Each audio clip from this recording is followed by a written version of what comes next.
풀무원의 주가가 26일 장 초반 강세를 보이고 있습니다. 지난해 사상 처음으로 매출 3조 원을 돌파하는 등 좋은 실적을 낸 데다 해외 법인 사업이 올해 흑자 전환될 수 있다는 기대감에 매수세가 몰린 것으로 풀이되고 있습니다. 유가증권 시장에서 전거래일 대비해서 5.48% 오른 1만 7천 원에 거래되기도 했습니다. 모로코로부터 역대 최대 규모의 전동차 사업을 따낸 현대 로템이 오름세를 나타내고 있습니다.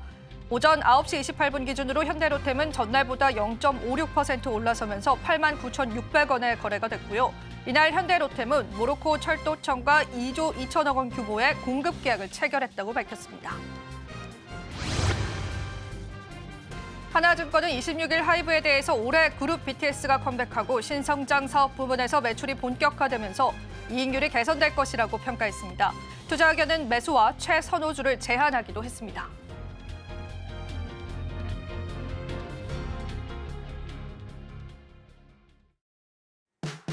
시청자 여러분 안녕하세요. 마켓 쇼쇼쇼 진행을 맡은 이지영입니다. 오장 들어서도 우리 시장은 계속되는 탄력세가 나타나고 있습니다. 어제 한국은행이 기준금리를 인하하면서요. 개인들의 투심을 끌어올리는 모습들이 보였는데요. 그러한 기조가 오늘 시장에서도 여전히 이어지는 모습들 확인되고 있습니다. 오늘도 시장에 다양한 이슈들이 있었고요. 그 이슈들이 시장에 반영이 되면서요. 많은 종목군들을 끌어올리고 있습니다. 자, 마감 시장 30분 앞두고 어떤 흐름들 이어지고 있는지 저와 함께 시장 흐름들 다시 한번 짚고 넘어가 보겠습니다. 자, 오늘 주요 종목군들의 흐름 살펴보실 텐데요. 오늘 같은 경우에는 주요 종목군들의 상승이 좀 두드러지는 시장이다라고 보시면 되고요. 오늘은 특히나 제약바이오주 쪽으로의 수급 탄력성이 굉장히 좋은 모습이 확인이 되고 있죠. 셀트리온이 9% 넘게 상승을 합니다. 3조 5천억 원이라는 사상 최대의 실적을 냈던 셀트리온은요. 전년 대비해서는 이익률은 상승하지 않았지만요. 앞으로의 성장 가능성이 기대가 되면서 전반적인 제약주들을 올려주는 모습까지도 확인이 되는데요. 반면에 삼성바이오로직스는 오늘 시장에서는 쉬어가는 흐름들 연출되고 있다는 거 한 번 더 체크해드리겠습니다.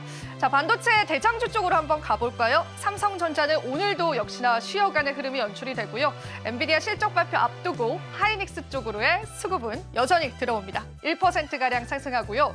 오늘 LG 에너지 솔루션은 하락하지만 일부 2차 전지 관련주들도 시장에서 상승이 나와줍니다. 특히나 오늘 시장의 테마다라고 한다면 STO 관련주가 있을 텐데요. 이 토큰 증권에 관한 법제화가 가속화될 수 있다는 가능성 때문에요. 오늘 전반적으로 증권주들 그리고 보험주들과 은행주들도 좋은 흐름들 이어지고 있습니다. 토큰 증권이 사업화된다면 이는 곧 증권주들의 영업이익까지 이어질 수 있기 때문에 그런 기대감들이 들어간 것으로 현재는 풀이가 되고 있고요. 미래에셋증권이 2.3%, LS 같은 경우가 2.14%, 신한지주도 2.9% 상승하는 흐름도 확인이 되고 있습니다. 에코프로도 오늘 시장에서는 상승하면서요. 코스닥 지수를 견인해주고 있는 모습까지도 확인되고요. 카페24에 관한 또 신고가 이야기들도 나왔었죠. 그 영향이었을까요? 인터넷 대표주들도 오늘 시장에서는 상승하는 흐름까지도 확인되고 있습니다. 자, 전반적으로 주요 종목군들의 흐름들 살펴보셨다면 또 마감 시장과 그 이후의 시장까지도 여러분들 전략 챙겨보시면 좋겠습니다. 저희가 오늘도 다양한 내용 준비했으니까요. 끝까지 저희와 함께 해주시면 감사하겠습니다. 자, 그럼 달려볼까요? 마켓 쇼쇼쇼 2부도 본격적으로 출발합니다.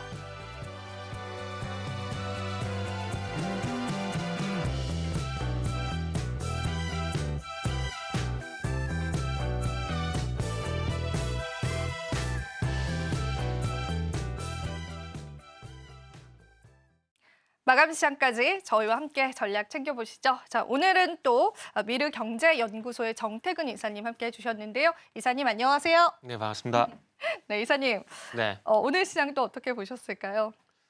오늘 시장도 뭐 개인적으로 지금 겨울 날씨처럼 뭐 바뀐 건 없다라고 생각을 해요. 왜 갑자기 찬물을 끼얹는 이런 얘기를 하냐면은 그러니까 시장 전체적인 성격은 뭐 바뀌지 않았다라고 생각을 합니다. 무슨 얘기냐면은 그러니까 이 시간을 통해서 계속 말씀드리고 있지만 그러니까 지수 대형주 장세라기보다는 종목 중심의 이제 중소형주 장세 이 계속 지속이 되고 있는 상황들이거든요. 그래서 이 성격이 뭐 바뀌지 않았다라는 것들 뭐 계속 확인이 되는 것 같아요. 왜 제가 이 말씀 또 드리냐면은 잘 보세요. 지금 최근에 와서 미국 주식이 계속해서 하락을 하고 있거든요. 나스닥은 어제도 1% 넘게 하락을 했습니다. 만약에 지금이 지수 대형주 장세였다라면은 이 정도 코스피도 그렇고 코스닥도 그렇고 선방을 할 수 있을까요? 그건 아니라고 보거든요. 그래서 어찌 보면은 지수 대형주 장세라기보다는 중소형주 중심이었던 테마 장세다 보니까 약간 그런 시장의 성격이 미국 시장의 어떤 하락을 좀 방어를 하는 게 아닌가 좀 생각이 듭니다. 그리고 오늘은 이제 드디어 상승으로 또 반전이 됐는데 코스피 같은 경우 0.6%, 코스닥은 0.3029% 상승률 전개가 되고 있습니다. 요거는 아마 외국인 선물 수급 영향이 좀 있지 않나는 생각이 들어요. 제가 지난주 수요일 날 말씀을 선물 수급 관련돼 가지고 코멘트를 드렸는지 안 드렸는지 정확하게 생각은 안 나는데 아이러니컬하게도 지난주 목요일 날 그러니까 지난주 수요일 날 종가 기준으로 외국인 선물 매수가 10,000개이 넘게 돌았었거든요. 수요일 날. 근데 목요일부터 공교롭게도 외국인 선물이 매도로 전환되게 되면서 어제까지 약세였어요. 근데 오늘은 반대로 매수로 좀 전환되는 모습이 나오고 있거든요. 그러니까 어찌 보면 시장은 전체적으로 봤을 때 뭐 영향을 주는 다양한 요인들이 있겠지만 그중에서 시장은 결국 외국인의 선물 수급에 영향을 받았다라고 볼 수가 있겠죠. 왜냐하면은 외국인들이 20일부터 보게 되면은 현물 시장에서 1조 3천억이 넘게 매도를 했거든요. 근데 오늘도 매도를 하고 있어요. 근데 그럼에도 불구하고 시장이 반등이 나온다라는 건 현물 수급보다는 선물 수급에 일시적인 영향을 받았던 것들이고 그리고 어쨌든 외국인의 선물이 매도가 완화가 되게 되고 오늘 같은 게 또 선물 매수가 들어오다 보니까 시장이 반등에 나서게 되고 그 영향으로 또 투자 심리가 좋아지다 보니까 또 제가 중요하게 보는 이 종목별 등락 현황 봤을 때 상승 종목 수가 오랜만에 또 우위를 보이는 이런 현상이 나오게 되면서 또 종목들이 활발하게 또 움직이고 있습니다. 공매도가 이제 재개가 될 건데 과연 그 공매도를 재개를 기점으로 해서 조금 전에 말씀드린 이 시장의 성격이 바뀐지 여부는 한번 봐야 될 것 같아요. 뭐 여러 번 말씀드렸지만 다시 리바이벌 한번 해보면은 2023년도 12월 달에 공매도를 금지를 시키게 되면서 아시다시피 대형주 장세에서 중소형주 장세로 넘어왔거든요. 그러면은 이걸 또 뒤집어 보게 되면은 공매도가 재개가 되게 된다라면은 과연 중소형주 장세에서 대형주 장세로 넘어갈까? 이것도 한번 관전 포인트로 계속 체크를 해봐야 될 것 같아요. 이사님, 제가 굉장히 또 신나게 우리 증시를 브리핑을 했는데 네. 저한테 너무 흥분하지 말아라 이런 의미로 또 말씀해 주신 것처럼 우리의 또 어떤 투심을 살짝 좀 네. 흥분을 가라앉혀 주셨습니다. 제가요? 네. 아니 저 오늘 좋습니까, 오늘? 흥분하면서 했는데? 네, 흥분하면서 하셨습니까? 네. 그래도 우리가 좀 두들겨 보면서 시장은 가야 될 필요가 있겠죠. 지난번에도 선물 수급 말씀을 해주시면서 수요일에 했었나요? 그건 아니었고요. 지난 시간에 대량의 외국인 선물 매수가 들어온 게 뭔가 다음에 하락을 예측하는 거다라고 말씀해 주셨는데 그대로 다행이네요. 네, 그대로 좀 네. 연출이 됐던 게 좀 기억에 남아요. 그래서 오늘 선물 수급도 그러면 앞으로 시장 어떻게 펼쳐질 거라고 보실까요? 제가 지난주 수요일 날 다른 방송에서 얘기를 했었는데 여기선 얘기했는지 제가 정확히 기억이 안 나가지고 서운합니다. 아니 했겠죠. 네. 거기서 했으면 여기서 했겠다는 네. 생각이 드는데 그러니까 이게 제가 그 시장의 변곡점으로 이제 판단할 때 이제 확인하는 이제 한 요소라고 보시면 될 것 같은 수급 뭐 이렇게 좀 생각하시면 될 것 같은데 그러니까 이게 있잖아요. 이게 몇 퍼센트 상승하고 난 다음에 이 기준이 없어서 참 이게 애매한데 자 지금 이제 지난주를 한번 예를 들어보게 되면은 2월 10일부터 뭐 2월 10일이라기보다는 1월 달부터 올해 이제 들어와서 계속 상승이 있었거든요. 계속 상승이 진행이 됐었고 그리고 특히나 2월 10일부터는 선물 매수하고 그리고 이제 시장 상승이 동반해서 나왔었습니다. 선물 매수가 유지가 계속 됐었고요. 그런데 시장이 상승이 지속이 되다가 그러니까 상승이 지속이 된다라는 이 참 애매한 문구를 쓸 수밖에 없는 게 조금 전에도 말씀했지만 퍼센테이지를 정확하게 짚어드리기 힘들거든요. 그래서 그거 좀 양해 좀 부탁을 드리고 시장이 잘 상승을 하고 있다가 외국인 선물 수급이 10,000계약 이상 들어오게 된다. 그러면 한 번쯤은 한번 의심을 그러니까. 해보시는 게 좋을 것 같아요. 그래서 상승할 때는 10,000계약이 넘는 선물 매수, 지수가 하락을 할 때는 10,000계약이 넘는 선물 매도가 나오게 되면은 거기가 변곡점이 되는 경우도 있었기 때문에 한번 참고를 해보시면 좋을 것 같아요. 그리고 지난 시간에도 말씀드렸지만은 지난 7월 4일 같은 경우도 외국인들이 선물 매수를 이 종가 기준으로 18,000계약 매수 우위를 보이고 끝이 났었거든요. 근데 그리고 난 다음에 보시면 아시겠지만은 상당히 큰 폭의 2,400포인트까지 이탈하는 큰 폭의 조정이 나왔었거든요. 그래서 요거는 한번 과거에 선물 수급을 한번 확인해 보시고 대량의 선물 매수, 대량 선물 매도가 들어왔을 때 그러니까 위치가 중요한 겁니다. 일정 부분 많이 상승이 나오고 난 다음에 대량 선물 매수, 일정 부분 하락이 진행되고 난 다음에 대량 선물 매도. 요게 나왔을 때 시장의 방향성이 어떻게 되는지 한번 체크해 보시면은 요것도 아마 팁이 되지 않을까 생각이 드네요. 저 한 가지 또 네. 궁금한 점이 생겼습니다, 이사님. 네. 오늘 질문이 좀 많죠? 일단 저희가 지금 암호화폐, 가상자산 쪽이 굉장히 위축이 되고 있어요. 네네. 그래서 혹시나 이런 자금들이 음. 국내 증시로 유입이 된 건 아닐까? 그건 그건 저의 아니라고요. 아닙니까? 그 정도 매력 있지는 않아요. 정말 죄송한데 네. 뭐 우리나라 증시 이렇게 어찌 보면 이렇게 좋은 얘기를 많이 해드려야 하는데 네. 그 가상화폐 시장에 있던 자금이 들어올 그 만큼 정도는 아닙니까? 그렇게 매력적인 시장은 네. 아니에요. 만약에 네. 지난 코로나 때 있잖아요. 그때 네. 막 네 번은 사두면 계속 갔었잖아요. 네. 그런 장세는 모르겠지만 지금 장세는 이 가상화폐에 들어갔던 분들이 우리나라 증시에 들어올 만큼 그만큼 매력은 죄송하지만 없습니다. 알겠습니다. 흥분하지 않겠습니다. 네, 좋습니다. 저희가 시장 이야기 좀 나눠봤고요. 그럼 통스탁 살펴보면서 네. 시장 한번 체크를 해보고 저희가 이어서 오후장 주도 섹터 이야기를 나눠보겠습니다. 저희 잠시 후에 다시 찾아뵐게요.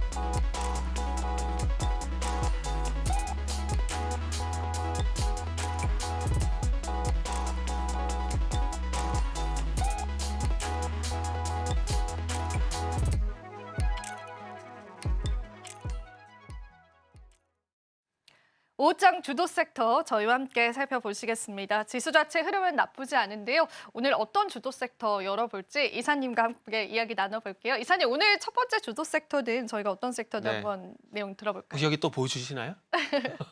준비를 했습니다. 아, 이제 보여주시구나. 스티커 좀 바뀌어가지고 좋아졌죠? 네, 네. 좀 편해졌네요. 그렇죠.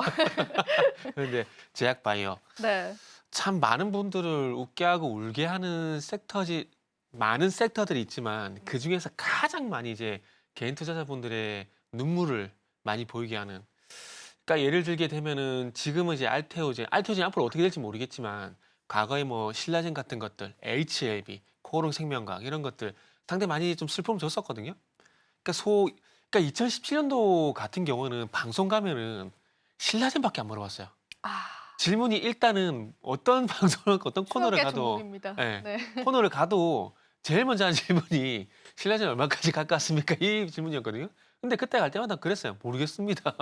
몰라요 그랬거든요. 근데 이 얘기를 왜 말씀드리냐면은 바이오에서 그런 종목들이 많이 나와요. 음. 많이 나오다 보니까 저 개인적으로도 바이오에 물렸던 경험들이 많거든요. 그러다 보니까 바이오 같은 경우는 이상하게 이런 악의 고리가 참 안 끊기더라고요. 그래서 유일하게 이제 좋았던 게 작년 제가 7, 8, 9, 10 바이오 맛집이라 했잖아요. 네. 그때 겨우 탈출했어요. 그때 아. 바이넥스 얘기하면서 겨우 탈출했어요. 그래서 그러다 보니까 이런 얘기 드린 이유가 뭐냐면 그만큼 이제 트럼프 행정부가 들어오게 되면서 바이오에 대한 기대감도 상당히 많다고 보시면 될 것 같은데 작년 10월 달 이후에 그러니까 뭐 개별적으로 가는 종목들은 있어요. 뭐 오늘 같은 경우도 바이오 섹터를 좀 보게 된다라면은 뭐 GI 이노베이션, 바이젠셀, 메드팩토 그리고 첨성법 관련돼 가지고 이제 뭐 반세 같은 종목도 일부 가고 있는데 업종 전체적으로 봤을 때는 작년 10월 달 이후에 조금 긴 휴식이 좀 진행이 되고 있다라고 봐야 되지 않을까라고 생각이 들어요. 뭐 예를 들게 되면은 지난 1월 달처럼 조선주처럼 이렇게 눈에 띄게 업종이 확 이렇게 상승하는 그런 흐름은 아니고 개별적으로 좀 움직이다 보니까 그렇게 좀 말씀을 드리고 있는데 최근에 뭐 ABL도 올랐다가 약간 주춤하고 바이넥스도 올라온 듯 하다가 꺾이게 되고 이러다 보니까 작년 7월과는 그러니까 작년 하반기와는 조금 다른 양상이 좀 전개가 되는 것 같아요. 결국 트럼프 행정부가 어떤 얘기를 해줄까를 제가 볼 땐 기다리는 게 아닌가 하는 그런 생각이 좀 들거든요. 일단은 아시겠지만 지난 대선 같은 경우에 뭐 민주당도 그렇고 공화당도 그렇고 약간이나 뭐 이게 화두였었잖아요. 그러니까 결국 약간이나 하게 되면은 이제 제네릭 쪽이라든지 합성의약품이라든지 그리고 바이오시밀러 이쪽이 부각이 될 수밖에 없습니다. 우리가 소위 알고 있는 비파마 쪽 같은 경우는 약간이나 하게 되면은 타격을 받을 수밖에 없거든요. 네. 그러다 보니까 이제 뭐 제네릭 쪽이라든지 그리고 이제 바이오시밀러 볼 수밖에 없는데 그쪽 관련돼 가지고 뉴스가 아직 나오지 않고 있기 때문에 조금 이제 말 그대로 긴 휴식을 좀 취하고 있는 것 같아요. 그래서 아직 이제 최근 와서 2차 전지라든지 뭐 그리고 뭐 재건이라든지 뭐 그리고 화장품이라든지 이런 것들이 다시 좀 순환매가 나오고 있기 때문에 조금 더 시간을 두고 바이오 쪽은 기다려야 되지 않을까? 그러니까 작년 7월 달 같은 그런 시장이 와야 개인 투자자분들이 좀 안심하고 이제 업종에 올라탈 수가 있잖아요. 그래서 그런 장세는 조금 더 기다려야 되지 않을까라는 생각이 좀 드네요. 네. 그러면은 저희가 일단 주도 섹터로 제약바이오 섹터를 이제 뽑아주셨는데요. 네. 최근에 저는 또 이런 의문이 좀 들기도 하더라고요. 뭐 셀트리온도 실적 발표가 네네. 나왔지만은 기술력과 생산력을 더한 게 K-바이오이지 않을까. 네네. 그래서 그쵸. K-바이오 쪽으로에 관한 어느 정도의 기대감이 생기는 것 같은데 글로벌 네. 시장을 접수할 수 있을까? 그 부분에 관해서는 이사님 어떻게 보실까요? 정말 저는 개인적으로 우리나라 산업은 제약뿐만 아니라 모든 산업이 정말 운이 좋다라고 봐요. 강력한 경쟁자가 어디죠? 중국이잖아요. 네. 근데 중국을 알아서 미국이 제재를 해주고 있잖아요. 그러니까 시간을 이렇게 앞서 나갈 수 있는 그러니까 중국이 정말 이제 그 소위 말하는 이제 무한한 자금력을 통해서 정말 무섭게 따라오고 지금 반도체 쪽 같은 경우는 뒤집었다라는 얘기도 그런 얘기도 조심스럽게 나오고 있거든요. 정말 무서워요. 근데 이렇게 무섭게 추격하는 경쟁자를 미국이란 나라가 이렇게 제재를 해주게 되면서 시간을 벌어준다라는 거. 정말 이걸 잘 활용해야 되는데 참 삼성전자도 뭐 갑자기 얘기가 새버렸는데 삼성전자도 이런 기회를 좀 잘 살렸으면 좋겠다 생각이 들고 그리고 이제 뭐 우시바이오라든지 이런 제재를 하게 되면서 뭐 삼성바이오로스라든지 뭐 삼일제약이라든지 그리고 바이넥스라든지 이런 종목들이 좀 수혜가 될 수가 있는데 지금 삼성바이오로스 외에는 뭐 뚜렷하게 흐름이 나온 종목은 사실 없어요. 바이오시밀러 쪽 관련돼 가지고는 이게 뭐 CDMO 관련돼 가지고 수혜가 될 수밖에 없는데 그래서 어찌 보면은 그래서 첫 번째 질문에서 말씀을 드렸듯이 어찌 보면 이제 행정부에서 트럼프 행정부에서 어떤 정책이 나올지에 대한 부분들은 조금 기다려야 될 것 같아요. 그래야지 아마 그런 뭐 정책이 나오게 되면서 그 정책 기대감에 의한 상승을 기대를 해볼 수가 있기 때문에 지금은 뭐 다시 말씀드리지만은 기다림이 필요하다. 그리고 일부 종목만 가는 그런 흐름들이기 때문에 일부 종목들 쪽으로 제한적으로 뭐 접근할 수밖에 없는 그런 상황이죠. 네. 좋습니다. 그리고 이제 외국인 투자자 입장에서 좀 수급으로 제가 체크를 네. 해보니까 알테오젠 쪽으로의 매수세가 좀 많이 들어오더라고요. 그래서 이 이유가 혹시 있을까를 좀 풀어봐야 될 것 같은데 알테오젠은 또 네. 워낙 또 맛집이었던 또 기업이기도 그죠? 하잖아요. 외국인 쪽에 수급 들어오는 이유 좀 알 수 있을까요, 이사님? 글쎄요. 참 수급을 알 수 있으면 상당히 좋은데 저도 사실 이 수급에 대해서 어 글쎄요. 앞으로 어떤 부분을 기대를 하는지 솔직히 잘 모르겠어요. 주가 상승은 저 개인적으로는 충분히 나왔다고 생각이 들어요. 뭐 일부 뭐 다른 전문가분들 같은 경우 뭐 70만 원, 100만 원 얘기하시는 분도 계시는데 그렇게 긍정적으로 보시는 분도 계시고요. 뭐 저처럼 이렇게 약간은 부정적으로 보는 사람도 있다라는 점은 감안해서 좀 들어줬으면 좋겠습니다. 그래서 외국인의 수급은 아마 앞으로 이제 지금 가지고 있는 알테오의 기술력에 대해서 좀 더 긍정적 평가를 하는 것 같아요. 음. 그러다 보니까 매수가 들어오는 게 아닌가 생각이 들고 그리고 앞으로 뭐 알테오젠이 주주하는 책이 있을지 없을지 모르겠지만은 아마 16% 비중이 있다라는 건 기술력도 인정을 했고 그리고 그 기술력을 바탕으로 해서 회사가 성장할 거라는 것들을 알고 있기 때문에 이런 그 외국인의 어떤 보율이 있는 것이 아닌가 생각이 듭니다. 그러나 지금부터 말씀드리고 싶은 건 산업과 주가가 같이 갈 때가 있지만 그러니까 그리고 또 이제 이 종목이 가지고 있는 모멘텀과 주가가 같이 갈 때가 있지만은 이게 서로 이제 헤어지는 구간도 분명히 나오는 거거든요. 근데 저는 개인적으로 이제 알테오제는 이 회사가 가지고 있는 모멘텀과 이제는 주가는 좀 이별을 하지 않을까라는 생각이 좀 음. 들어요. 사실 이게 알테오젠이 작년 3월 달부터 이제 머크사 얘기 나오게 되면서 상당히 많은 좋은 얘기들이 나왔었거든요. 그러면서 주가 상승도 상당히 강력하게 퍼포먼스가 나왔었고요. 근데 저는 이거는 이제 출발점을 어디에 잡냐에 따라 틀릴 수 있을 것 같은데 작년 2월 달, 3월 달에 11만 원? 11만 원에서 보게 되면은 한 4배 정도 450% 정도 올랐다 볼 수 있는 거고. 그리고 그 이전부터 보게 되면 2023년도부터 보게 되면은 이제 2023년 9월 달부터 보게 되면은 6만 원에서 또 45만 원을 보게 되면은 한 8배 이상 아니다. 7배 이상 오른 거라 볼 수 있거든요. 근데 이 7배가 오르는 그 구간들 속에서 1조라는 어떤 그 로열티가 들어오는 부분들 그리고 이제 1조라는 계약금과 그리고 로열티가 들어오는 부분들에 대해서 주가에 반영이 안 됐을까요? 그것도 한번 고민을 해봐야 되거든요. 그러니까 그런 것들이 들어오게 되면서 만약에 주가에 반영이 되는 상황이라면은 얘기가 달라지겠지만 그 얘기에 대해서 알테오젠에서 조금이라도 관심이 있으신 분들이 그 얘기를 과연 모를까요? 저는 아니라고 봅니다. 그러니까 새로운 뉴스가 아니라는 거죠. 그렇기 때문에 2023년, 2024년 그게 반영될 가능성이 높다는 거죠. 그리고 두 번째 리스크가 뭐냐면은 알테오젠의 주가 상승 동력 딱 간단하게 한 줄로 정리하게 되면 이거거든요. 빅파마와 기술 이전. 네. 요거거든요. 그런데 이게 공교롭게도 보건복지부 장관 로버트 케니 주니어라는 사람이 언급이 되게 되면서 그때부터 주가가 그 45만 원 돌파를 못했어요. 아마 이 방송에서도 그때 당시에 제가 말씀을 좀 드렸었는데 그때 당시에 루머가 문제가 아니라 그 로버트 케니 주니어 보건복지부 장관이 문제다라고 제가 말씀드렸었는데 자 보건복지부 장관이 빅파마에 대해서 상당히 부정적인 인물입니다. 백신 부정론자고요. 그래서 그런 관점에서 좀 보게 된다라면은 하면 지금 나오는 거 아닌가? 짧게 할게요. 그래서 그 사람의 어떤 그 부정적인 어떤 인식을 보게 되면은 빅파마의 어떤 기술 도입이 위축이 될 수밖에 없어요. 그러면 빅파마의 기술 이전을 컸던 기업이 만약 빅파마 기술 도입이 위축이 되게 되면은 투자 심리가 좀 꺾이지 않을까요? 그러니까 그런 관점에서 봐야 된다는 거예요. 그러니까 산업적인 접근이 아니라 이 주가에 어떤 영향을 주는 어떤 그 호재성에 대한 이 뉴스가 반영이 되느냐 안 되느냐 더 지속이 될 것이냐 뭐 이런 관점에서 봐야 된다는 거죠. 얘기가 좀 많이 길었죠? 아닙니다. 다 중요한 이야기였고요. 또 외국인 수급 관점에서 제약바이오주들 특정 종목이 또 눈에 띄어서요. 저희가 한번 이사님과 풀어봤습니다. 자, 그러면 저희 주도 섹터 두 번째로 한번 넘어가 보겠습니다. 오늘 두 번째 주도 섹터는 어떤 섹터 골라주셨을까요? 자, 보시죠. 같이 한번 보겠습니다. 전력 설비 쪽인데요. 네. 이쪽 선택하신 이유부터 저희 한번 포인트만 좀 짚고 가볼까요? 오늘 시장 상승이 나오는데 제가 자꾸 부정적인 얘기를 들어서 정말 죄송합니다. 괜찮습니다. 이사님은 항상 네. 그러셨습니다. 아, 그랬나요? 네, 항상 그러셨습니다. 이게 괜찮습니다. 살짝 꽂히는 디스를 네, 하시네요. 아닙니다. 항상 그러셨어요. 아, 네. 그런가요?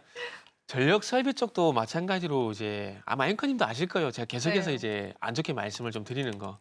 근데 최근에 이 데이터 센터 투자 축소에 관한 네네네. 우려감이 나왔잖아요. 그래서 더 부정적으로 볼 수밖에 없지 않을까라는 생각이 들긴 하는데. 아니요, 데이터 센터는 계속 지어질 겁니다. 음, 지어지게 될 것이고 그리고 AI 산업이 앞으로 가냐 안 가냐 그거는 논란거리도 안 돼요. 아. 갈 수밖에 없거든요. 네. 그러면 가게 되면 그걸 기반해서 발생되는 여타 인프라 같은 경우는 계속해서 클 수밖에 없는 부분입니다. 이렇게 본다면 데이터 센터 그리고 그 데이터 센터 전력 공급하는 전력 인프라 그리고 이 전력 인프라를 통해서 전력 공급하는 전력원 그게 LNG, SMR이잖아요. 그건 갈 수밖에 없는 부분들이거든요. 그런데 제가 계속해서 현대일렉트릭을 기준해서 말씀드리는데 조금 전에 알테오젠 말씀드릴 때 서두에 말씀드렸듯이 그러니까 산업이 좋은 거하고요. 주가가 같이 갈 때가 있지만 헤어질 때가 있거든요. 자, 예를 들어 볼게요. 작년 4월 달 이후에 그렇게 좋았던 반도체 소부장이 다 꺾여버렸어요. 작년 4월 달 이후에 HBM이 안 팔렸나요? 그렇지 않습니다. 아니거든요. 그죠? 네. 하이스 실적 계속 좋게 나왔었잖아요. 네. 그죠? 그러면 HBM 시장이 좋다는 얘기예요. 근데 왜 반도체 소부장은 4월 달 이후에 못 갔을까요? 우리가 그것도 한번 고민해 봐야 되거든요. 그리고 자, 2023년도로 가볼게요. 2023년도 7월 달에 정확하게 에코프로가 150만 원 찍고 그때부터 2차 전지가 꺾였어요. 종목들이 전부 다. 근데 2023년도에 2차 전지 업황이 안 좋았었나요? 그거 아니거든요. 그러니까 제가 이걸 말씀을 드리는 이유가 뭐냐면은 산업과 주가가 동행할 때가 있지만은 어느 순간부터 헤어지는 구간이 나온다라는 거죠. 근데 그게 제가 봤을 때 현대일렉트릭의 지난 이제 4분기 실적인가요? 4분기 실적이 기점이 될 수 있다는 거죠. 그때 당시에 1월 20일인데 시가가 43만 원, 3.5% 상승 출발됐거든요. 근데 실적 발표하고 난 다음에 도리어 고점 대비해서 12% 하락으로 마무리가 돼버렸어요. 실적 잘 나왔거든요. 왜 이런 현상이 나올까요? 결국 이유는 그거잖아요. 실적이 예상치에 미치지 못했다. 근데 이거를 우리가 주가가 빠졌기 때문에 좀 더 디테일하게 봐야 되는데 자, 지금 현대일렉트릭의 당시에 주가가 43만 원입니다. 그러면 그 43만 원의 주가가 유지가 되기 위해서는 그만큼의 실적 퍼포먼스가 나와야 된다는 거죠. 근데 그만큼 실적 퍼포먼스가 안 나왔기 때문에 요 정도 숫자면은 지금의 주가는 적정하지가 않는데? 라고 시장에서 판단했을 가능성이 상당히 높다라는 거죠. 요게 이제 전력 설비가 꺾일 거라고 생각했던 이유 중에 또 하나인 거고요. 그 두 번째는 우리가 AI 같은 경우는 그동안은 뭐 돈이 많이 들어가는 이제 엔비디아 이런 얘기를 많이 했었잖아요. 가성비 AI로 넘어갔잖아요. 그러면서 우리가 기존에 가지고 있던 AI에 대한 어떤 투자 아이디어 그리고 트렌드가 바뀌게 되면서 산업은 좋지만은 주식시장에서는 이제 새로운 트렌드 넘어가네. 이거는 이제 이전 거네, 낡은 거네. 그러다 보니까 새로운 것으로 찾아가게 되고 가성비 AI 이쪽으로 찾아가게 되는 거죠. 그래서 아마 그것 때문에 전력 설비도 같이 좀 꺾이는 부분들이 있다고 봐요. 앞으로 SMR 만들 거고요. 그리고 전력 설비 구축 계속 할 거거든요. 해저 케이블 계속 만들 거고요. 근데 그거와는 별개로 일단 주가와 산업이 같이 갈 때가 있으면은 이게 헤어질 때가 있는데 전력 설비는 그런 관점에서 헤어짐이 나온 게 아닌가 생각이 들어서 제가 약간 이제 전력 설비 쪽 같은 경우도 조금 이제 부정적으로 말씀드린 거죠. 헤어지자라는 네. 의미이신 거네요. 그렇죠. 음. 올해 1월 20일 날 네. 그때 이후로는 제가 여기뿐만 아니라 모든 방송 나가서 다 그렇게 얘기하고 있어요. 다. 놓아주자. 네, 놓아주자. 이제는 보내주자. 이제는 방생할 때다. 네. 이제는 방생할 때다. 음. 그런 거죠. 그래서 그래서 마지막으로 하나 드리고 싶은 말씀이 뭐냐면은 네. 그래서 이게 가치 투자의 함정, 숫자의 함정 음. 여기에 빠지시면 안 된다라고. 물론 그거를 무시하면 안 됩니다. 저도 알고 있어요. 그걸 무시하면 안 되지만 거기에 너무 매몰돼서 거기에 집중을 하게 되고 거기에 미련을 가지게 되면은 지금 제가 드리는 말씀이 전혀 이해가 안 돼요. 저게 무슨 소리야? 실적이 이렇게 좋은데 이렇게 되는 거거든요. 근데 주가는 계속 하락하고 있어요. 그래서 본인이 희망 고문을 하게 된다는 거죠. 물론 제가 뭐 주식을 뭐 신처럼 잘하는 건 아니지만은 그래도 저도 18년 동안 이 바닥에 있게 그쵸. 되면서 제 경험치거든요. 그래서 경험치를 말씀드린 거기 때문에 한번 참고를 해보시면 좋을 것 같아서. 그러니까 잘 갈 때는 좋게 말씀드리는 게 맞는 거고 또 꺾일 때가 있으면 또 안 좋, 경고를 또 해드리는 것도 맞다고 생각이 들기 때문에 그렇게 말씀을 드립니다. 오늘 그냥 열변을 토하네요, 제가. 오늘 든든하게 또 저희의 많은 희망을 꺾어주고 계십니다, 이사님. 괜찮습니다. 저희가 이 전력 설비 관련해서 이사님이 해주신 이야기를 좀 정리를 해보자면요. 네. 데이터 센터에 관한 수요 자체는 문제가 네, 없겠지만 맞아요. 그 데이터 센터의 수요가 전력 설비 쪽으로 다시 이제 수급을 일으키기에는 전력 설비 자체가 현재 구간에서는 너무 이제 고평가되어 있는 국면인 것 같습니다. 그래서 우리가 어느 정도의 차익 실현 혹은 이제 비중을 조절하는 형식으로 대응을 해봐야 된다는 관점에서 여러분들 지켜보시면 좋으실 것 같습니다. 자, 그리고 저희가 또 추가적으로 트럼프 쪽에서 구리 관세를 시사를 했는데 이 전선업계 쪽에는 이 부분이 또 기회가 될 수 있다라는 이야기가 있기는 네네. 합니다. 네, 역시나 이사님 마음에 들지 않는 모멘텀일까요? 이 뉴스가 나오자마자 풍선을 봤거든요. 네.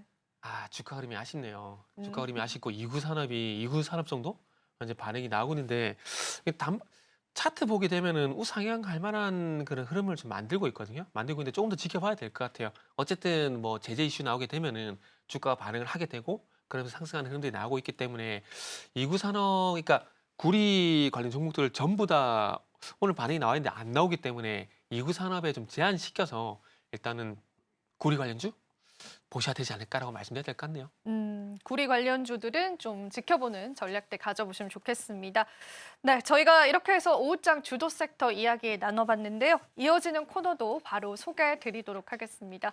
저희가 또 마감 이후에 있는 코너는요. 여러분들에게 실질적인 투자 전략 잡아드리기 위해서 노력을 했습니다. 2차 전지주들 최근에 관심 많으시죠? 오늘 시장에서도 일부 반등이 나와주는데요. 정말 이제 우리가 바닥 구간을 끝났다라고 평가할 수 있을지 궁금하실 것 같아서요. 그 안에서 기회 한번 찾아보겠습니다. 자, 우리 시장 마감 향해서 가고 있습니다. 마감 시장 살펴보고요. 또 저희가 또 내일 시장과 앞으로의 시장 전략까지도 함께 해드릴 테니까요. 끝까지 저희와 함께 해보시면 되겠습니다. 저희는 마감 시장 살펴보고 다시 찾아뵐게요.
오늘 국내 증시도 마감 지어졌습니다. 코스피, 코스닥 모두 다 상승 마감해줬고요.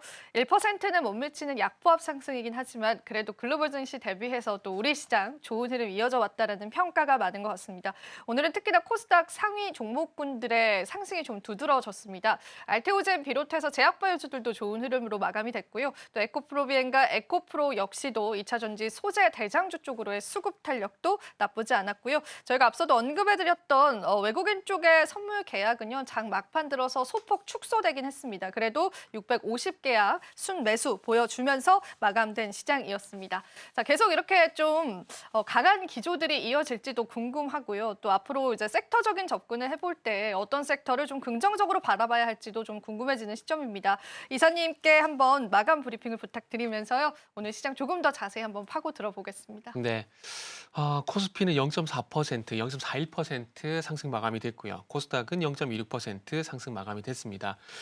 코스닥 기준으로 보게 되면은 이제 상승 양봉으로 만든, 그러니까 상승 양봉으로 만든 날이라 볼 수 있을 것 같아요. 무슨 얘기냐면은 뭐 아시겠지만 어제도 그렇고 어제도 그렇고요. 그리고 이 거래 전도 그렇고 양봉을 만들긴 했지만은 종가 기준으로는 하락으로 끝이 났었거든요. 근데 오늘 같은 경우는 어제와 그리고 이틀 전과 똑같은 양봉을 만들었지만은 양봉을 만들고 하락이 아닌 상승으로 마무리 지었다라는 거. 이게 뭐 특징적이라고 볼 수가 있을 것 같아요. 이 부분은 그 방송 초반에도 말씀을 드렸지만 외국인의 선물 수급이 어쨌든 돌아와주게 되면서 이런 현상이 좀 나온 것이 아닌가 좀 볼 수 있을 것 같아요. 그리고 외국인 선물 수급이 좀 돌아오다 보니까 아무도 시장은 조금 상승으로 전환시키려고 하는 흐름들이 있었고 그 속에서 이런 분위기가 있다 보니까 투자 심리까지 좀 호전이 되게 되면서 종목별 등락 현황, 상승 종목 수도 우위를 보이게 되면서 기분 좋게 양시장 모두 상승으로 마무리가 됐습니다. 일단은 코스피 기준으로 보게 되면 상승 종목 수가 545, 하락 종목 수가 337입니다. 그리고 코스닥 같은 경우는 상승 종목 수가 835, 하락 종목 수가 732. 그러니까 어쨌든 양시장 모두 이제 상승 종목 수가 우위를 보이게 되면서 종목 상세 중에서 가장 중요한 투자 심리가 호전이 되게 되면서 일단 마무리가 됐다라고 좀 보시면 될 것 같습니다. 자, 그리고 시가총액 상위 종목들 흐름들 보게 된다라면은 뭐 삼성전자, 하이스 계속 요즘에 엇갈리는 모습을 계속 보여주는 것 같아요. 오늘은 삼성전자가 1% 하락을 했고 하이스가 1.2% 상승으로 마감이 됐는데 아마 이런 그 차별화 흐름을 보이는 것들이 아마 그 시장 베이시스 영향이지 않을까라고 생각이 들어요. 무슨 얘기냐면은 최근에 시장이 어쨌든 외국인의 선물 매도로 인해서 지속적으로 하락이 나왔었고 그러면은 이제 그 현물 가격과 선물 가격이 축소가 되게 되면서 현물 가격이 일시적으로 고평가가 들어갈 수 있거든요. 그래서 아마 이런 그 현물이 일시적으로 고평가가 들어가게 되면서 프로그램 차익 매도를 불어일으켰고 그러다 보니까 삼성전자 그 영향을 좀 받은 게 아닌가라고 좀 생각이 들고 있습니다. 그래서 이 부분은 이제 앞으로 베시스 관련돼 가지고 좀 더 지켜볼 필요가 있다는 생각이 들고요. 그리고 오늘 뭐 셀트리온이 8.7% 상승한 흐름 그리고 현대중공업, 조선주까지 4% 하락했다는 점이 일단 특징이다라고 볼 수가 있을 것 같습니다.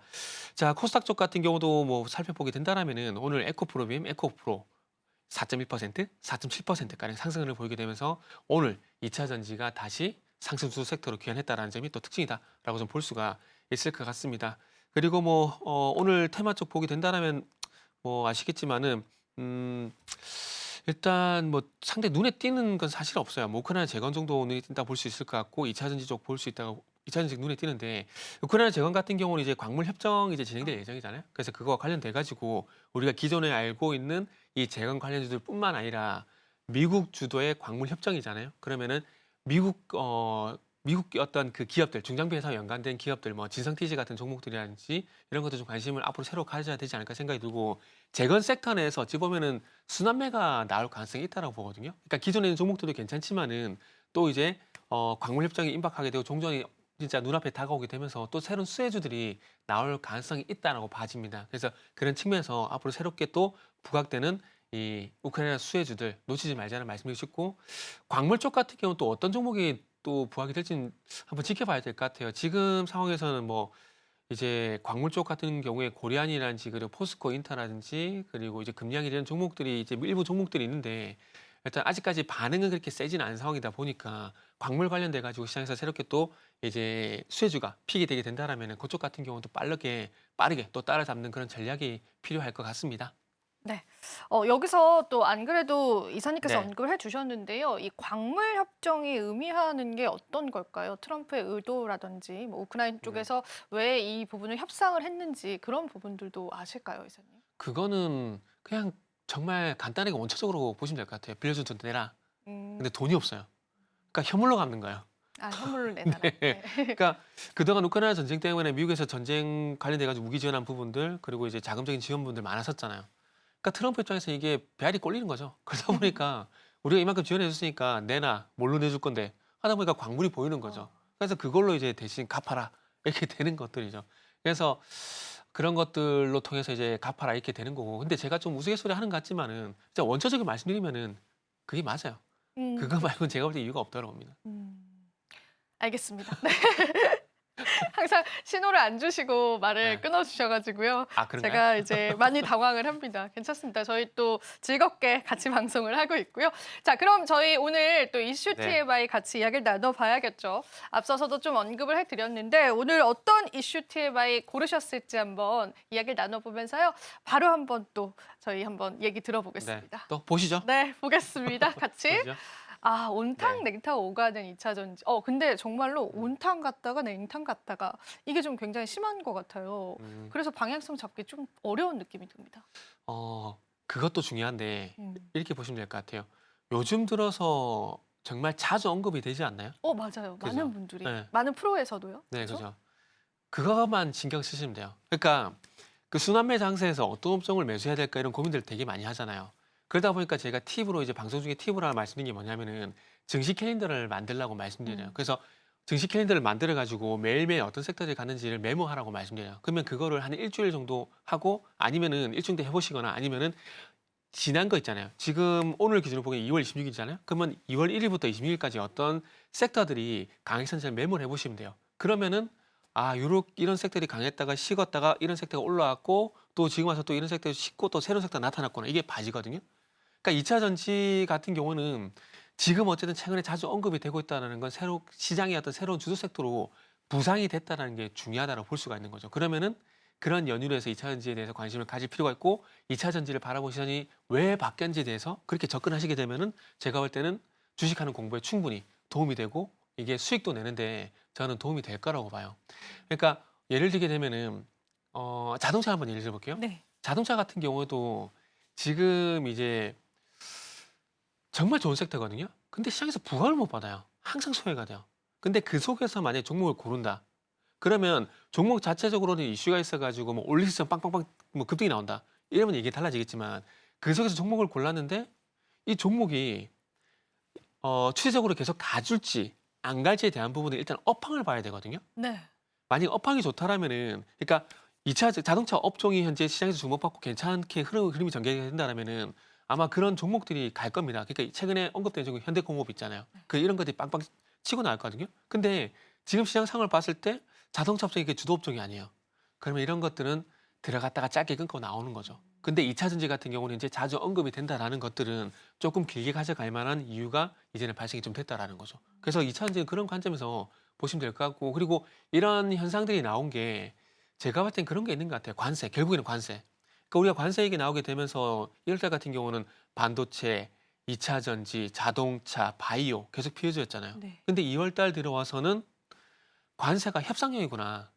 그리고 상호관세를 적용하는구나 하면서 그렇게 악재로서 신경 그렇게 많이 안 쓰고 있잖아요. 많이. 그러다 보니까 이 관세 피해 업종이었던 반도체 분위기가 조금씩 좋아지게 되고 2차 전지 분위기 좋아지게 되고 바이오도 마찬가지로 나오게 되잖아요. 지금 자동차만 이제 올라오면 되는데 그래서 2차 전지는 그런 맥락에서 일단은 투자 심리가 조금 호전된 영향이 있고 그리고 난 다음에 이제 업종 이슈가 발생이 되다 보니까 2차 전지가 최근에 분위기가 좋아졌다. 그래서 지금은 2차 전지를 일단은 보시는 게 맞다. 뭐 이렇게 말씀드릴 수 있을 것 같네요. 네. 일단은 그런 부분들인 것 같습니다. 사람들의 관심도 자체가 네네. 굉장히 높아진 것 같습니다. 저희도 이제 사실 프로그램 통해서도 여러 번 언급을 해드렸었고 요즘 2차 전지 관련한 또 기사들도 많잖아요. 그래서 어찌 보면은 시장의 어떤 모멘텀들이 좀 살아나고 있다는 관점에서 보셔도 좋을 것 같은데요. 그럼 2차 전지에도 확실한 반등 트리거가 필요하지 않을까 그런 생각이 좀 들기도 합니다. 늘 말씀해 주시는 캐즘에 관한 이슈들도 좀 풀려야겠고요. 또 네네. 규제에 관한 이슈들도 좀 풀려야 되겠는데요.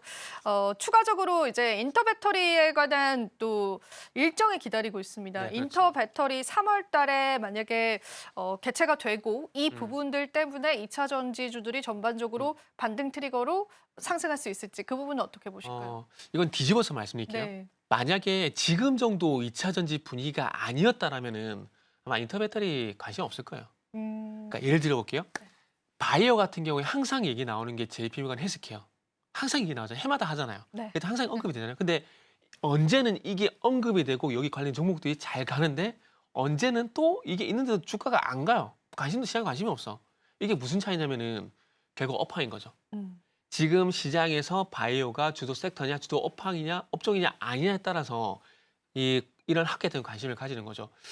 지금 정확하게 그 학계가 기억은 안 나는데 보세요. 작년 7월 달부터 10월 달까지 바이오 장세였잖아요. 그러면서 아마 그때 당시에 뭐 저 말고 많은 전문가분들도 이번에 무슨 학계가 예정돼 있다, 무슨 학계가 예정돼 있다면서 관련된 종목도 많이 갖고 왔을걸요. 근데 결국 그럴 수 있었던 것들이 딴 거 없어요. 바이오 업종이 괜찮았기 때문에 그런 거예요. 네. 그래서 2차 전지도 마찬가지입니다. 제가 뭐 잘못했네요. 아니요. 너무 말씀을 센스 있게 잘하셔가지고 아, 그런가요? 감탄하면서 듣고 있었습니다. 그런가요? 그래서 인터 배터리도 마찬가지입니다. 네. 만약에 2차 전지 분위기가 지금 정도 분위기가 아니라면은 과연 인터 배터리에 대해서 사람들이 관심을 가졌을까? 시장에서 관심을 가졌을까?라고 좀 보는 거거든요. 그래서 그런 관점, 그러니까 그런 관점 보시면 될 것 같아요. 어떤 이슈가 있을 때 물론 그 이슈에서 가는 부분도 있겠지만은 뭐 인터 배터리 같은 이런 대형 이슈들 같은 경우는 업종도 그만큼 중요하다는 부분들을 말씀드리고 싶은 것들이고 그리고 이제 2차 전지 분위기가 좋다 보니까 그럼 인터 배터리에서 뭘 하지? 이게 여기에 또 관심이 생기게 되는 거죠. 조금씩 디테일해지게 되는 거죠. 그게 이제 LG 에너솔루션 같은 경우는 이제 4680 배터리 얘기가 나오잖아요. 지금 이제 뭐 오늘도 뉴스 보니까 휴머드 로봇이 이제 무거운 거 들면은 배터리가 1시간밖에 안 간다 그러더라고요. 전고체 배터리 이야기 나오면서요. 네, 그죠? 그렇죠. 네. 그러면서 전고체 배터리 이게 나오고 네. 있잖아요. 그러다 보니까 최근에 전고체 배터리 관련돼 가지고 오늘도 아마 이슈 스페셜티 케미컬 이런 종목들이 상당히 강하잖아요. 그러니까 이런 종목들이 결국 강할 수밖에 없는 것들이 방금 같은 접근법으로 가야 이해가 된다라는 거죠. 그리고 이제 4680 배터리 이제 결국에는 전기차뿐만 아니라 로봇이라든지 우주선에 들어간 전고체 배터리를 개발하게 될 건데 그건 삼성 SDI도 마찬가지로 현재 개발에 역점을 두고 있는 상들이고 그리고 또 ESS 이런 것들도 보게 된다라면은 아마 SK 이터닉스 이런 것들도 연결시켜서 볼 수가 있는 것들이죠. 그래서 최근에 이제 리튬 관련 종목들이 강세에 보이는 것들, 전고체 강세에 보이는 것들은 이런 연유들이 있습니다. 리튬은 또 그런 얘기가 나오더라고요. 로봇 산업이 리튬 가격을 반등시킬 거다. 이런 얘기도 나오고 그리고 저는 일리가 있다라고 생각을 해요, 이사님. 네. 있죠. 결국 캐즘 그리고 그렇네요. 리튬이라든지 니켈 같은 핵심 광물 가격이 하락한 거는 결국 수요 문제인 거거든요. 네. 근데 이제도 제가 몇 달 전에 말씀드린 것 같은데 이 지금 2차 전지 캐즘이 해결되려면은 다른 거 다 빼고 수요만 늘어나면은 이 문제는 다 해결된다. 이 얘기를 제가 드렸던 기억인데 그러니까 결국 돌파구가 나온 거죠. 전기차가 아니라 로봇이라든지 우주선이라든지 새로운 적용처, 매출처가 늘어나게 되면서 캐즘을 극복할 만한 그런 시나리오가 만들 수 있다는 거죠. 그 중국 쪽 같은 경우는 뭐 2027년도에 상용화, 전고체 배터리 상용화 얘기도 나오고 있거든요. 그래서 아마 이런 것들이 아마 전고체 배터리 관련된 종목들의 어떤 투자 심리를 좋게 만든 부분들 그리고 로봇 산업이 리튬 가격을 상승시킬 거다. 이런 것들 때문에 또 리튬 관련된 종목들이 강세를 보이는 것, 뭐 이렇게 보시면 될 것 같아요. 네, 이런 부분들 우리가 살펴봐야 될 것 같고요. 전고체 관련해서 계속되는 또 수급이 이어지고 있기 때문에 네. 인터 배터리 행사 때도 전고체 관련한 기업들이 또 주목을 받을 수 있다는 것들도 여러분들이 꼭 기억을 해보시면 좋겠고요. 일단 중국의 전고체 배터리차 이제 상용화 된다라는 이야기가 나왔습니다. 그러면 업계 패러다임이 바뀔지 그 전망이 궁금하고 그럼 우리가 앞으로 기업을 볼 때는 네. 빠르게 이 트렌드에 맞춰서 빠르게 탈바꿈하는 그런 기업들을 좀 위주로 봐야 되는지도 좀 궁금합니다, 이사님. 네, 그렇게 보는 게 맞다라고 생각이 들고 2차 전지 섹터 내에서는 아마 장비 쪽이 제일 반등이 약할 거고 아마 소재 쪽이 가장 강하지 않을까 네. 그런 생각이 들어요. 왜냐하면은 자 전고체라는 게 나타나게 되면서 리튬에 대한 수요를 끌어올리는 거잖아요. 그 리튬은 소재잖아요. 네. 그러다 보니까 리튬이라든지 소재 쪽이 먼저 반응할 수밖에 없는 부분들이고 그리고 장비 쪽은 제가 왜 그렇게 말씀드리냐면은 장비는 결국 증설을 해야 돼요. 근데 지금 이제 약간 이제 전고체 배터리 얘기 나왔다고 해서 기업들이 막 공장 늘리고 또 할까요? 아니라고 보거든요. 그리고 올해 아시겠지만 배터리 셀 3사 증설이 그러니까 과거 2021년도에 이게 나왔던 증설이 올해 완료가 돼요. 그러면은 지금도 충분히 시설은 있다고 보거든요. 설비는 더 늘리지는 않을 것 같아요. 그래서 장비 쪽 같은 경우는 지금 2차 전지가 분위기가 좋으니까 얼떨결에 따라가는 거라 봐요. 그러다 보니까 2차 전지 섹터 내에서는 장비가 제일 안 좋을 가능성이 있고 반대로 소재 쪽이라든지 이쪽이 도리어 좀 더 강할 가능성이 있다. 그래서 2차 전지 섹터 내에서 아무거나 접근하는 것들이 아니라 이런 식으로 포커싱을 맞춰야지 아마 조금은 소외되지 않을 것 같다라고 말씀드릴 수 있을 것 같아요. 사실 지금 또 흐름을 보자면은 이 장비보다는 우리가 또 소재 관련해서도 오늘 시장에서 좀 탄력이 나와주고 있습니다. 에코프로 형제들도 오늘 시장에서 사실 나와주는데 그럼 이런 기조가 이어질 거고 2차 전지 내에서도 우리가 계속 선별적으로 접근을 해야 될 것 같은데요. 셀 3사 쪽은 또 어떻게 보시는지 좀 궁금하더라고요. 이쪽 전망은 또 어떻게 보실까요? 셀 3사는 일단은 그 증설 이슈 이거를 좀 중요하다. 해소를 해 나가야 될 것 같아요. 네. 저는 개인적으로 작년 그러니까 2024년 1월 달부터 2차 전지 바라볼 때 3대 악재가 있다고 말씀드렸었거든요. 2024년도 상반기 악재는 영내깅, 하반기는 트럼프, 올해는 이제 증설 이슈. 그러니까 조금 전에 말씀드렸듯이 증설이 올해 완료가 되거든요. 그러면은 이 증설, 그러니까 시장이 좋고, 그러니까 수요가 괜찮으면은 이 증설하는 게 전부 이제 매출로 반영되고 실적으로 반영되거든요. 근데 지금 상황이라면은 약간은 이 증설이 조금 발목을 잡지 않을까 도리어 도움이 안 될 수가 있습니다. 그렇기 때문에 이 증설 이슈를 얼마만큼 빨리 선반영시키느냐 이게 좀 중요하다 보거든요. 이게 해소가 되게 된다라면은 저는 이제 대장은 LG 에너지 솔루션 이렇게 되지 않을까 생각이 들어요. 요거는 그동안도 많이 말씀을 드렸었는데 왜 그렇게 생각을 하냐면 딴 거 없습니다. 이 지금의 캐즘을 어떻게 돌파구를 마련해 나가느냐 그걸 봤을 때 LG 에너지 솔루션이 정말 발빠르게 많이 해 나가고 있잖아요. 4680 배터리도 말씀드렸지만은 테슬라 쪽으로 들어가게 되는 4680 배터리 공급도 잡아왔지. 그리고 스페이스X에 들어가는 우주선용 이 배터리도 잡아왔지. 로봇에 들어가는 베어 로보틱스 잡아왔죠. 그리고 최근에 이제 또 인터 배터리에서 아마 4680 배터리가 공개가 되고 또 이제 미국의 그 태양광 전기차 스타트업 그 이름이 갑자기 생각이 안 나는데 그 회사 또 이제 공급 계약 소식이 있었던 얘기했잖아요. 그런 것들 보게 되면은 지금의 어떤 좋지 않은 상황들을 계속해서 타결을 해 나가고 있는 것들이 눈에 보이거든요. 그렇기 때문에 2차 전지 업황이 만약에 2차 전지가 많이 주도 섹터로 가게 된다. 그러면 당연히 또 LG 에너지 솔루션이 대장이 될 수밖에 없을 것 같아요. 그리고 2차 전지는 그럼 과연 언제 갑니까? 라고 여쭤보신다면 2차 전지는 아무래도 대형주 장세가 와야 되겠죠. 지금 중소형주 장세에서는 개별 종목들이 움직일 수밖에 없어요. 시장의 성격이 좀 바뀌어야 되거든요. 그래서 만약에 올해 하반기 대형주 장세가 만약에 오게 된다면은 아마 2차 전지가 반도체와 동반해서 주도 업종으로 나서주지 않을까라는 그런 뭐 긍정적인 희망에 돌리고 있습니다. 네, 2차 전지 대형주들은요, 설비 투자의 흐름들을 살펴보셔야 될 것 같아서요. 우리가 계속 뉴스 팔로우 해보시면서 대응점들 찾아가 봐야 될 것 같습니다. 자, 오늘도 다양한 이야기 나눠봤습니다. 오늘 또 여러분들에게 도움 되셨길 바라고요. 이사님, 오늘도 도움 말씀 고맙습니다. 네, 감사합니다.